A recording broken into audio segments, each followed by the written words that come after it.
मनुष्य हूँ सामाजिक प्राणी। आम देश एक विकासोन्मुखी देश कारण आम देश निरक्षरता अधिक। शिक्षा को सरकार शिक्षा क्षेत्र में सरकार अधिक गुरुत्व देउछन्ति कारण आमर जो पांचटी मौलिक आवश्यकता अच्छी से शिक्षा अन्यतम। मनीष शिक्षा निरक्षरता को पशुतुल्य कहवा समय नेब कारण निरक्षरता मनुष्य पशुतुल्य व्यवहार करें।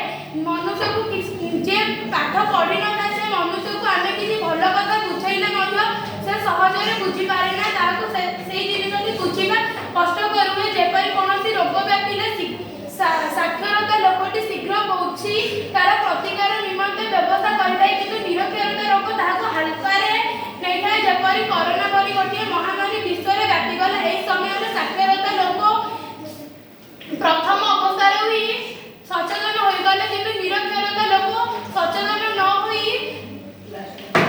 शेष अवस्था पर्यटन रही जहाँ जो विभिन्न असुविधा भोगवाक पड़ा एक विराट महामारी रूप नेला। सेहीपरि कोरोना टीकाकरण समय निरक्षरता लोक मैंने कहले टीका देवा ठीक न टीका देवे अनेक असुविधा हे किंतु जितेबाला से बुझा विलम्ब हुए। निरक्षरता जो आम देश बहुत पछरे अच्छी।